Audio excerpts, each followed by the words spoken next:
Hi guys, आज हम बात करने वाले हैं क्लास 12 इंग्लिश एमपी बोर्ड का जो हमारी सेकंड बुक है विस्तास, उसका chapter number 3 journey to the end of the earth. ठीक है, जिसे तिशानी दोषी ने लिखा है। उसमें हम अंटार्कटिका का एक आंसर पढ़ेंगे जो कि पूरे चैप्टर को कवर करेगा, यानी कोई सा भी आंसर आ जाए अंटार्कटिका से रिलेटेड तो आप ये आंसर लिख दें, आपको फुल मार्क्स मिलेंगे। ठीक है, तो पहले छोटी सी शॉर्ट स्टोरी बताऊंगा। इसको डिटेल में नहीं बता सकता क्योंकि ज्यादा लेंदी हो जाएगा ये। आप क्या करें, यूट्यूब पे अगर आपको ज्यादा जानकारी है पृथ्वी के बारे में जानना, ठीक है, तो आप यूट्यूब पे सर्च कर सकते हैं कि भाई अंटार्कटिका क्या है, गोंडवाना क्या है, किस तरह से ये जो महाद्वीप बने, ठीक है, वो सबसे बड़े महाद्वीप थे पहले, सब जानकारी ले सकते हैं। फिलहाल मैं बोर्ड के पर्पज से मैं आपको बता रहा हूँ शॉर्टकट में, ठीक है, ताकि आपका टाइम ज्यादा वेस्ट ना हो। देखिए, सबसे पहले आप जानिए कॉन्टिनेंट क्या होता है। कॉन्टिनेंट वो जगह होती है जो बिल्कुल पानी के बीच में स्थित होती है। ठीक है, तो सबसे बड़ा एक हमारा कॉन्टिनेंट था पहले। ठीक है, ये अगर इनको पास पास कर लोगे ना तो ये बिल्कुल फिट बैठ जाएंगे। ठीक है, ये ठीक है, सबसे बड़ा महाद्वीप था। महाद्वीप क्या होता है, वो हिस्सा जो पानी के बीच में होता है। ठीक है, तो ऐसे कई हिस्से हैं, उन्हें हम कॉन्टिनेंट बोलते हैं, उन्हें महाद्वीप बोलते हैं। तो महाद्वीप वो जो पानी के बीचों बीच होते हैं। ठीक है, अब सबसे पहले एक सबसे बड़ा महाद्वीप हुआ करता था गोंडवाना। ठीक है, तो अब क्या हुआ, पहले समझो इनमें से टूट कर ना 7 महाद्वीप बने। कितने बने? 7 महाद्वीप बने। एक बन गया मेरा Europe, north America, south America, Africa, Asia, Antarctica और ऑस्ट्रेलिया।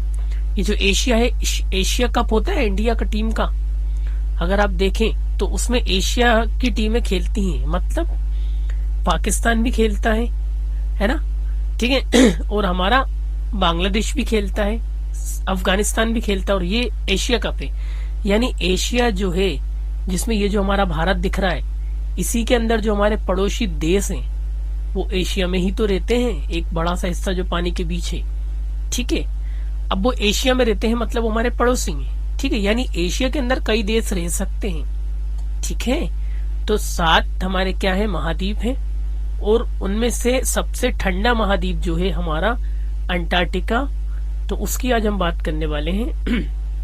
जो हमारी राइटर है, मतलब जो कि जिन्होंने इस कविता को बताया है, उनका नाम है तिशानी दोषी। ठीक है, उन्होंने क्या करा है, 100 घंटे की यात्रा तय करी है। प्लेन से गई हैं, वो कार से गई हैं, शिप से गई हैं, बड़ी बड़ी शिप से गई हैं, और कुछ स्टूडेंट को लेकर गई हैं रिसर्च के पर्पज से कि क्लाइमेट किस तरह से चेंज होता है। सारी जानकारी उनने ली है और बताया है कि कुछ साल पहले अंटार्कटिका जो था वो गर्म था।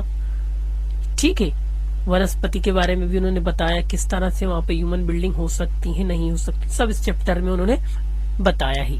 ठीक है, तो अभी आप देखेंगे, चलिए एक आंसर करेंगे, सारा आंसर आपका हो जाएगा। ठीक है, तो ये अंटार्कटिका जो है बहुत ज्यादा ठंडा हुआ करता है, सबसे ज्यादा ठंडा महाद्वीप है।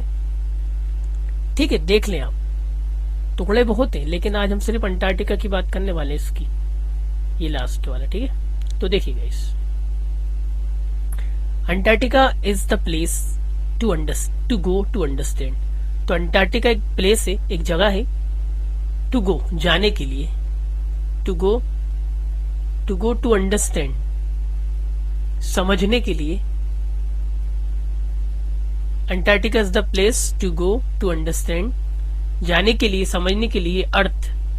अर्थ का प्रेजेंट, पास्ट और फ्यूचर। हम अर्थ का प्रेजेंट, पास्ट, फ्यूचर जान सकते हैं कि किस तरह से हमारा अर्थ के बारे में हम प्रेजेंट और इसका जो पास्ट रहा था और फ्यूचर प्रिडिक्ट कर सकते हैं हम। ठीक है, अंटार्कटिका ऐसी जगह है। ठीक है, क्योंकि वर्ल्ड्स यानी दुनिया की जियोलॉजिकल मतलब पृथ्वी की आंतरिक चीजों के बारे में बात करते हैं। तो पृथ्वी का जो दुनिया का जो जियोलॉजिकल यानी जो उसका भूवैज्ञानिक इतिहास जो है इस ट्रैप्ड यानी कैद है, इस ट्रैप्ड इन अंटार्कटिका, अंटार्कटिका में कैद है। ठीक है, it is the coldest, driest and windiest continent. ये शुष्क है, बिल्कुल ठंडा है, गर्म है, और थोड़ा सा क्या है, हवादार है। ठीक है, महाद्वीप है दुनिया का, इन द वर्ल्ड। ठीक है, देर इज ओनली आइस, हम ऐसा भी लिख सकते हैं कि इट इज कंप्लीटली या मोस्टली कवर्ड विथ आइस, ऐसा भी लिख सकते हैं। तो there is only ice without any humans, वहां पे केवल आइस है, विदाउट ह्यूमंस, वहां पे कोई ह्यूमन नहीं है, कोई बिल्डिंग नहीं है, कोई पेड़ नहीं है, ठीक है। अबाउट लगभग 650 मिलियन ईयर्स अगो, यानी 650 मिलियन ईयर्स अगो, यानी 650 मिलियन सालों पहले अंटार्कटिका था। Antarctica was warm, Antarctica was warm, यानी वो क्या था, अंटार्कटिका क्या था, गर्म था। और अंटार्कटिका जो था वॉज फुल ऑफ वेजिटेशन, और वो वनस्पति से भरा हुआ था, वहां पेड़ पौधे जीव जंतु थे। और Antarctica was the part of a super continent, एक बहुत बड़ा कॉन्टिनेंट था, एक बहुत बड़ा विशाल टुकड़ा था, सुपर कॉन्टिनेंट, जिसे पुकारा जाता है गोंडवाना के नाम से, cold Gondwana. India was also, India भी था a part of it, India भी इसका पार्ट था भैया, इट मतलब गोंडवाना। बट लेकिन ड्यू टू मतलब के कारण, ड्यू टू जियोग्राफिकल मूवमेंट, अब जियोग्राफिकल और वहां पे जियोलॉजिकल था। जियोग्राफिकल मतलब कि ऊपरी हिस्से की बात करेंगे हम, ठीक है। ड्यू टू जियोग्राफिकल मूवमेंट यानी कुछ जियोग्राफिकल मूवमेंट हुए, थोड़ा बहुत हिला, कुछ हिलाव हुआ, जिससे क्या हुआ, ये सरकते गए, समझ रहा हो, जिससे क्या हुआ, अंटार्कटिका बना, अंटार्कटिका बिकेम सेपरेटेड, अंटार्कटिका जो है कि सेपरेट हो गया, कुछ हिल जैसे कि जैसे जैसे टाइम आता जाएगा तो ये दूर होते जा रहा है, ठीक है। अब देखिए, इट हैज यानी Antarctica has 5 million years old carbon records, इनके पास कार्बन का पुराना रिकॉर्ड है, इनकी जो बर्फ की जो अंडर नीचे इट्स आइस शीट, उनकी जो बर्फ की जो शीट है उसके नीचे रिकॉर्ड पड़ा है। ड्यू टू ग्लोबल वार्मिंग, तो लेखिका ने जो है क्लाइमेट के बारे में भी बताया कि क्लाइमेट कैसे चेंज होता है।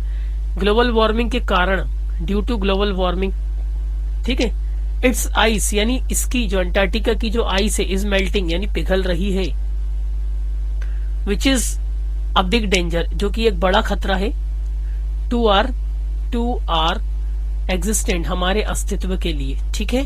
तो ये आंसर सभी में चल जाएगा, कोई सा भी आंसर आ जाए अंटार्कटिका वाला, ठीक है गाइस, तो आप इसको नोट कर सकते हैं।